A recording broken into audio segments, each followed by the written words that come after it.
Why should we learn about the history of medicine? It's a question I asked myself not too long ago, and the answer is that forewarned is forearmed. This documentary will reveal how modern medicine is still affected by the actions of cynics and bigots over a century after they began directing our future into the gutter. Before we begin, ask yourself how much out of 10 you trust mainstream medicine. Let's see how long that lasts. All the way back in 1907, a survey of medical schools in America was taken up by Abraham Felxner. Upon the survey's completion in 1910, he declared that allopathic medicine, that is to say pharmaceutical drug, was by far the best form, and that natural and holistic healings were of almost no worth. Felxner stated that there were too many medical practitioners. His recommendations made becoming a doctor profoundly harder and resulted in 600 medical schools being shut down in the span of 8 years. That translates to 75 medical schools closed per year, or a little over 6 per month, or 3 every 2 weeks. The number of graduates fell by 66% while the population rose. The report made medical training far narrow-minded. For comparison, imagine if someone was taking a beauty course and was only taught how to style their hair. Or if plane mechanics were trained only in how to screw properly. It gets worse as Felxner was asked to create the report by the AMA, which was at that time being run by George H. Simmons, who worked as secretary and general manager of the Journal of the AMA. Before moving on to Simmons, let's take a closer look at the Felxner report to see some of its greatest hits. Felxner stated that homeopathy was quackery and had no place in medicine. In our suppressed medical technology iceberg, we pointed out that in 1854, the London Homeopathic Hospital had a 16% mortality rate, while the nearby Middlesex Hospital had a 53% mortality rate. The cholera epidemic was of course stopped by John Snow. Dr. Snow figured out the weakness of that epidemic. It was just like Andrew Tate. For all the bluster and all the threat, behind all of that, we found just another one-pump chump.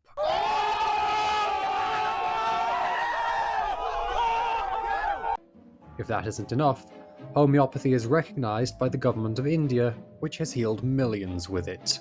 So Felxner has been blown out of the water by a nation that was, at the time of his report, ruled by an English monarch. That's humiliating. In Felxner's view, chiropractic medicine was also useless and not worthy of being given to the American public. Do you even need me to tell you that this is ridiculous? At the time of me writing this, the United States has over 70,000 chiropractors.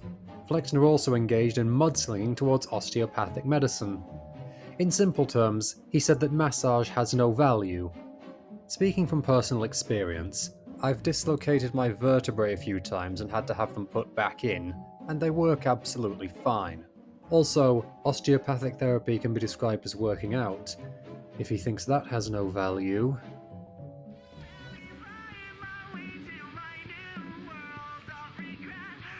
So is it still for suckers? Seems you can't put the flex in Felxner. The final victim of Felxner's tirade was electric forms of therapy, which are today used in surgery and for pain relief.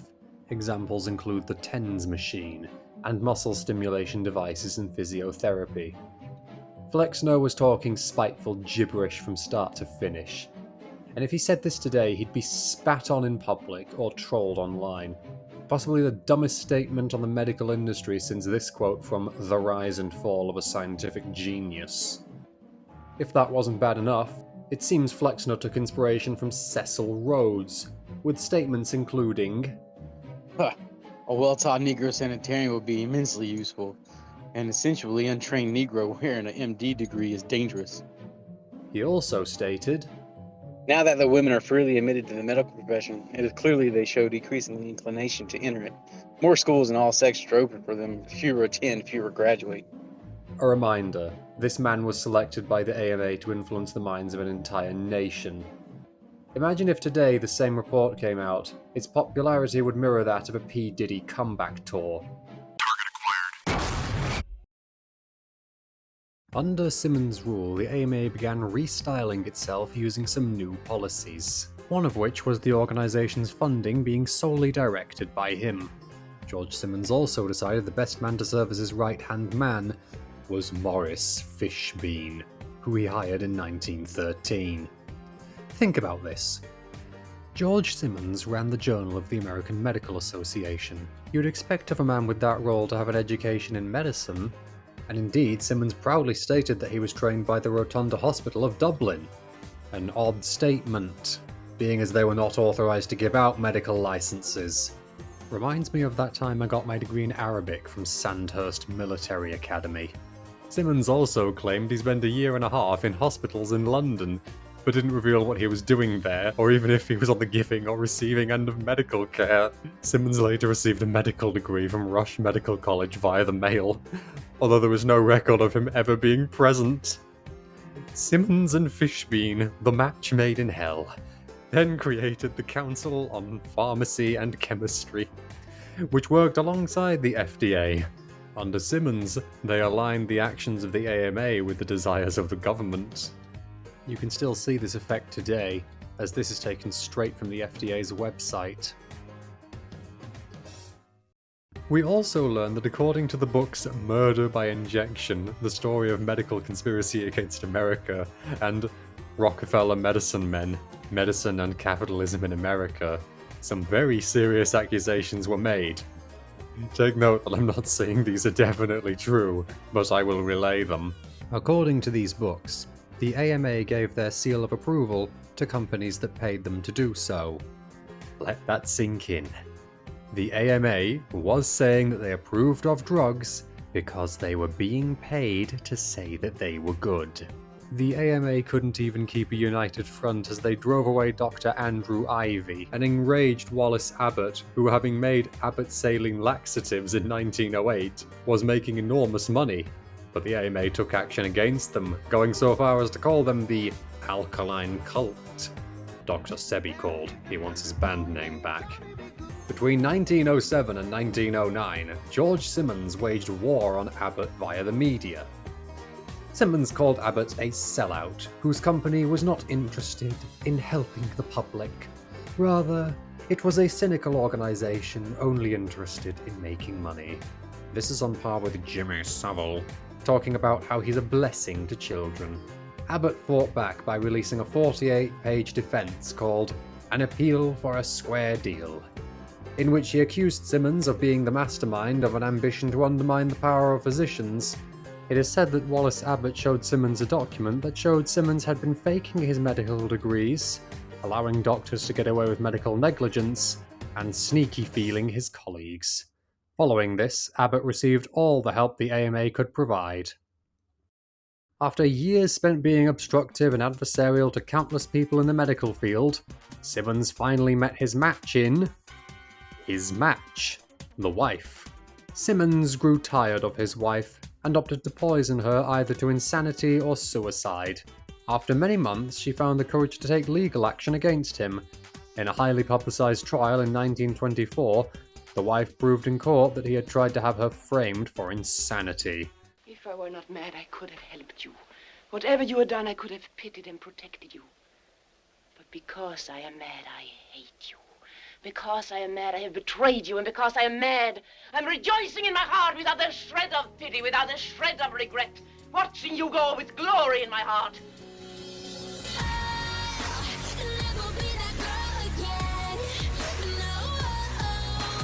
This led to books, plays, and even films, chief among them being Gaslight in 1944 that showed this, as poisoning the wife was surprisingly common in the early 1900s. The trial caused Simmons' career to suffer death by unpopularity. He left the AMA in 1924 and handed the keys of the kingdom to Uncle Fester before to Morris Fishbien before retiring. We promised in our Royal Rife documentary that we'd cover the sins of Fishbien. Well, now here we go. In the absence of Simmons, Fishbien began fully taking the piss. He made sure that whenever the AMA was mentioned, they would also sing his praise.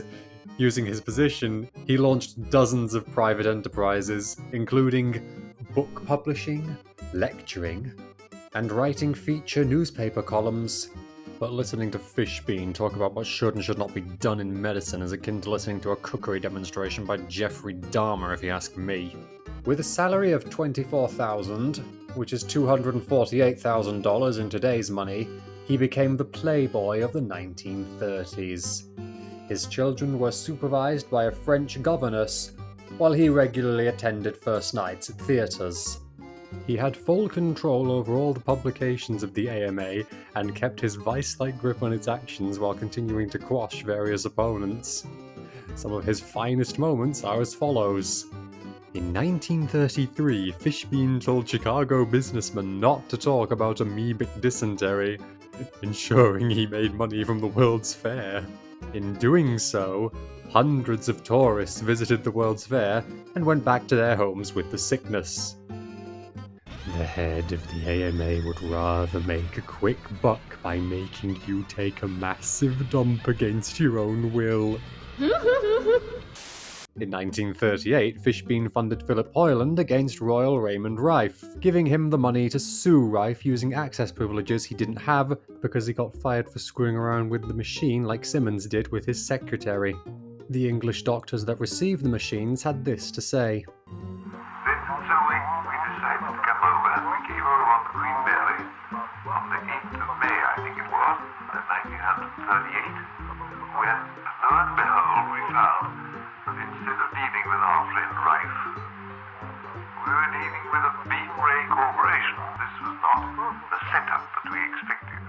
For you Americans who can't understand the upper-class accent, I'll translate.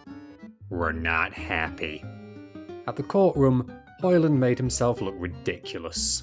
No, don't make me voice this. No, don't make me voice this. Don't take out my British charm unit. Without that, I'm nothing but a boorish American clod. I had property, real estate, and a house near Arrowhead Lake. A mountain cabin. I said a house. A cabin is a house. Yes, but a house isn't always a cabin. Honestly, you people. Stop freeloading at my expense and get on my Patreon. In 1945, at a time when most was celebrating, the FDA, which can be thought of as the AMA's bastard son, began mudslinging against the spectrochrome, a device made to heal people via the use of colour created by Dinshar Gardiali. The device worked by projecting coloured light onto the body of the patient, which would correspond with either oxygen, hydrogen, nitrogen, or carbon, which under the principles of chromotherapy had to be balanced for the body to function normally. We have some footage of Mr. Gardiali using it.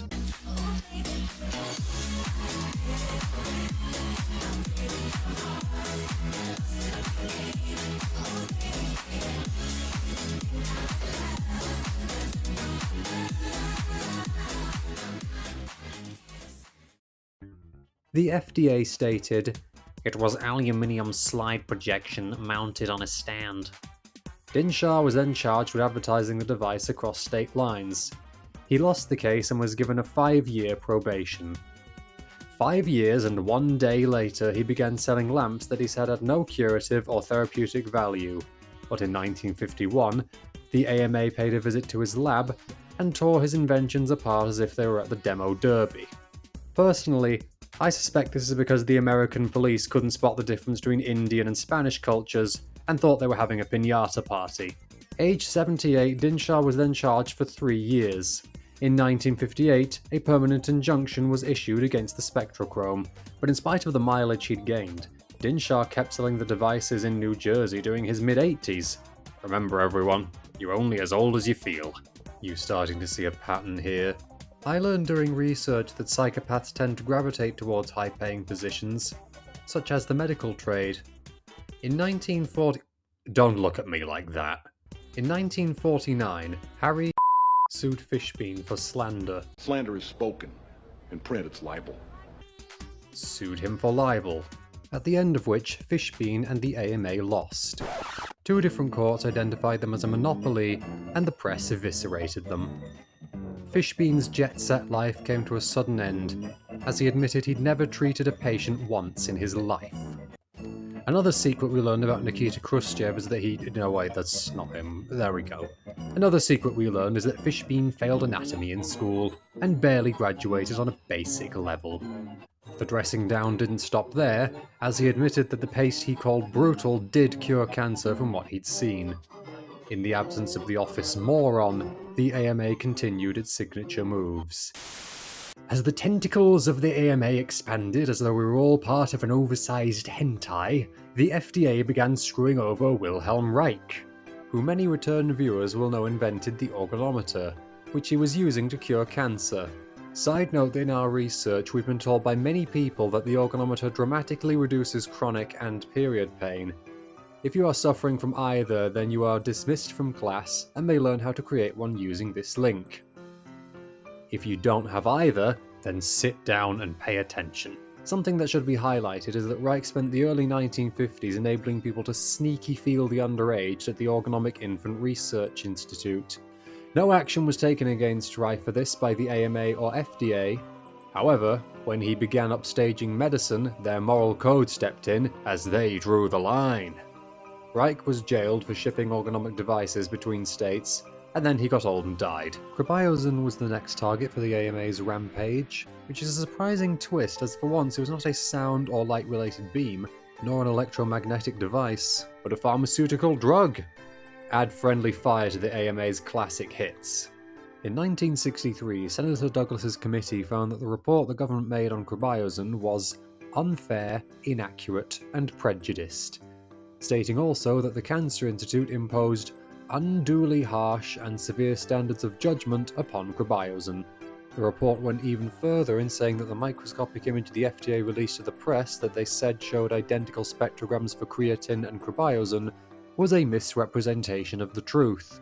I've heard plenty of excuses during this research, but these are the dumbest so far. We also discovered that the Nason's beam is banned in the United States, along with also known as and that was challenged by the FDA in relation to his work on. This isn't a joke, this is actually what we have to deal with regularly. Mr. Kent and Mr. Falloon created the Life Extension Foundation in 1980 and were raided by the FDA, who charged them with 56 offences and dragged them through a long, expensive court trial.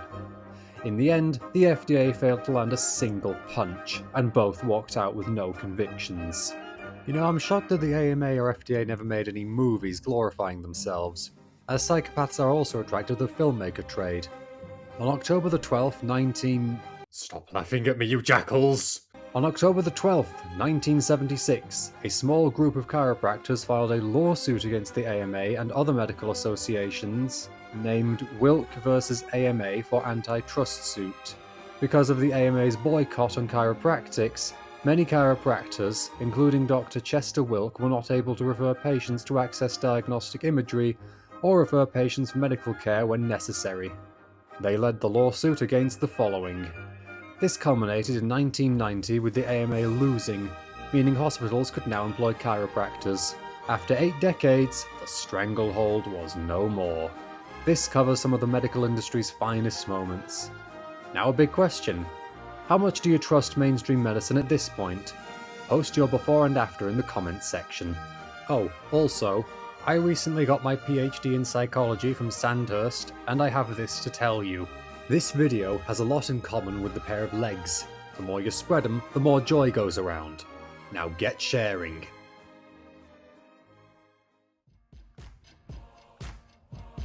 Hello, my acolytes. At this point, it's hard to say whether their arses or my foot came off worse. But thank you all for watching. Also, if you want to see more of my antics, check out the Above Below show, which can be found in the description. I do hope I kept you entertained, and would love to hear your thoughts on the video as a whole. Click here to see our iceberg video, or click here to see our documentary on Royal Raymond Rife. Thanks for watching.